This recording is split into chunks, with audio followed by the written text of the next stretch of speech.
Good evening, student. After completing the cytoplasm and its content, we have reached up to the level when we know कि cytoplasm will have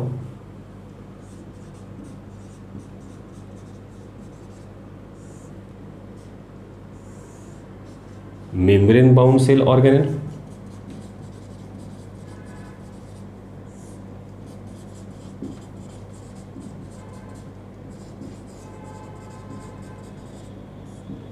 non-membrane bound cell organelle,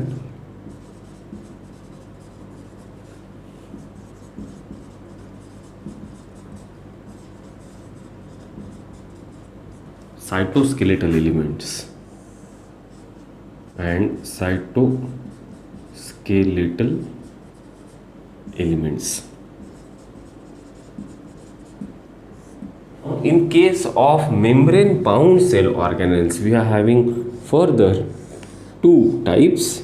We can have single membrane bound organelles, membrane bound cell organelles, or we can have double membrane bound cell organelles. Okay, in single membrane bound cell organelle, number 1 endoplasmic reticulum, number 2 Golgi apparatus, number 3 we are having lysosomes, number 4 we are having vacuoles, number 5 we are having microbodies.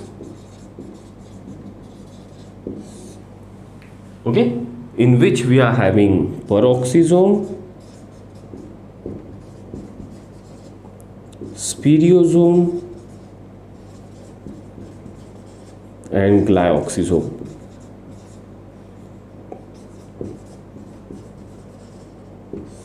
So these are all the organelles which will have a single membrane.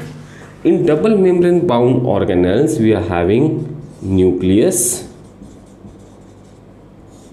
mitochondria,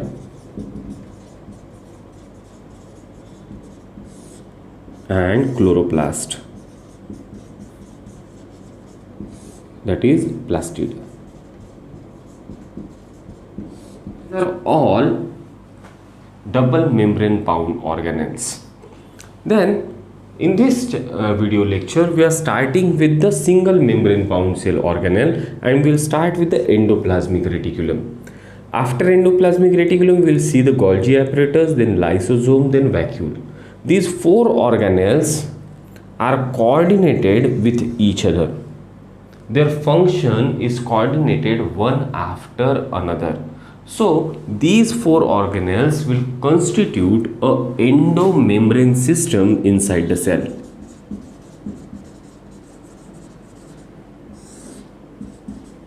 So we are starting with the endomembrane system, and the endomembrane system will consist of endoplasmic reticulum, Golgi apparatus, lysosomes and vacuole, because their work is coordinated one after another.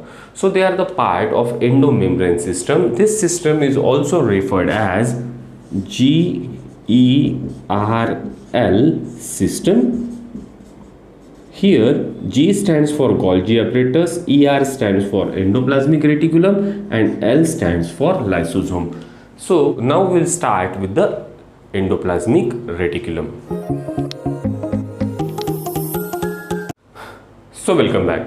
Now we'll start with the endoplasmic reticulum, which is a part of endomembrane system. So under endomembrane system, which is also called as GERL system, we are starting the first organelle, that is endoplasmic reticulum. Endo means inside, plasmic means cytoplasm, reticulum means network. This endoplasmic reticulum is a network of cisterna or tubules or vesicles which are present inside the cell in connection with nucleus and plasma membrane. This endoplasmic reticulum Reticulum means network. This is a network of fine tubules, vesicles or cisterna which is present on one side. It is attached to the nuclear membrane, and on another side it is attached to the plasma membrane. So it is a network of cisterna or tubules or vesicle adjoining to the nucleus.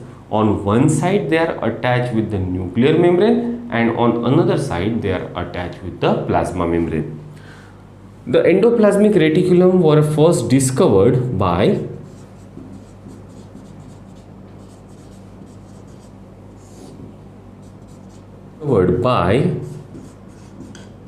Porter and Thomson, but the name endoplasmic reticulum is given by Porter and Clance.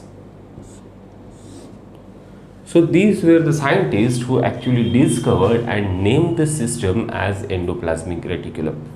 Now the endoplasmic reticulum is having various names in various cells.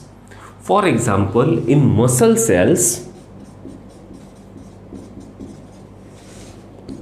this endoplasmic reticulum is actually called as sarcoplasmic reticulum.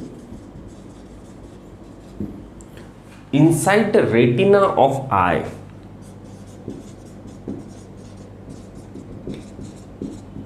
these endoplasmic reticulums are called as myeloid bodies, and in nerve cell,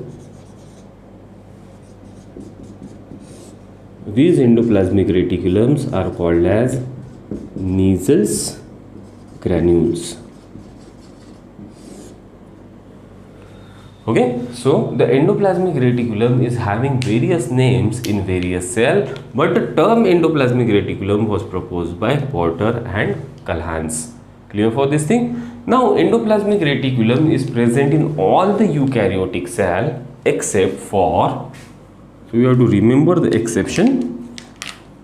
The eukaryotic cell will have, all the eukaryotic cell will have the endoplasmic reticulum except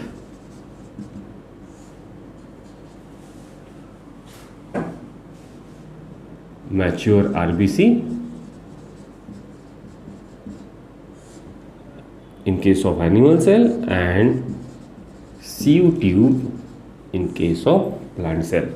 These cells will not have the endoplasmic reticulum, and in prokaryotic cell the endoplasmic reticulum is completely absent.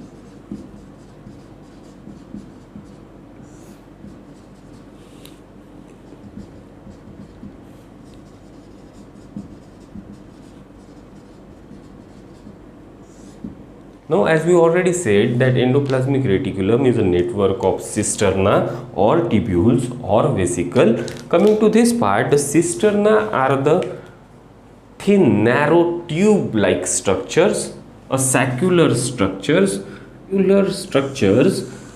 which are having a diameter of 40 to 50 micrometers, and they are associated with ribosome. So these are the ribosomes which are attached to the cisterna, and the cisternas are attached near the outer nuclear membrane. While whenever this ribosome will get attached with this cisterna, it will always attach by its large subunit, that is 60S subunit, with the help of two proteins, that are ribofourin 1 and ribofourin 2. So with the help of riboforin 1 and riboforin 2, the larger subunit of ribosome will always get attached to the cisterna. Cisterna is a saccular structure with the diameter of 40 to 50 micrometers, and it is always attached to the outer nuclear membrane. Clear for this thing? Now, tubules are a tubular branch structure which are having slightly greater diameter than the cisterna. So they are having a slightly greater diameter than the cisterna, and they are variously branch structure.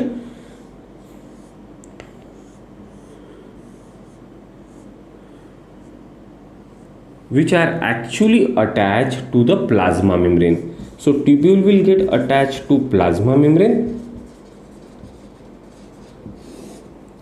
and they are having greater diameter of 50 to 200 micrometer. They can also be attached with the ribosomes. So the endoplasmic reticulum with the help of cisterna is attached to the outer nuclear membrane, and with the help of tubule it is attached to the plasma membrane. Now coming to the vesicular part. A vesicular structure is a vacuole-like structure with a diameter of, these are the vacuole-like structures, okay, with a diameter of 25 to 500 micrometers. So that can have a diameter of 25 to 500 micrometers, and they are not associated with ribosomes. So this type of structures comes together to form a endoplasmic reticulum, that is the channels inside a cell. So let's try to draw these structures. Let's say for example this is a plasma membrane of cell, and this is a nuclear membrane which is a double membrane bound structure, and it is having these nuclear pores.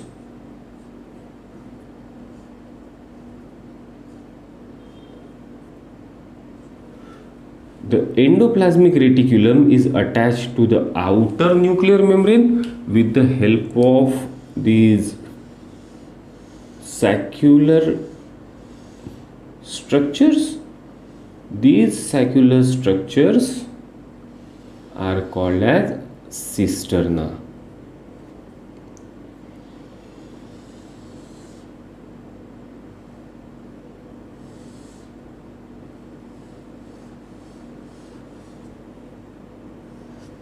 So this much part of endoplasmic reticulum is actually consist of cisterna. So these are the cisterna.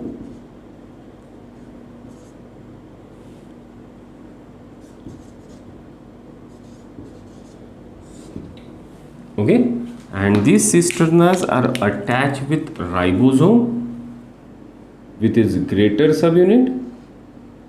So these are the actually ribosomes which are present on the cisterna on both the sides, like this. Now a slightly greater structure is called as tubule, which is vigorously branched and attached to the plasma membrane with a greater diameter. So this structure, which is actually branched and it is having greater diameter than cisterna, is called as tubule, and with the help of this tubule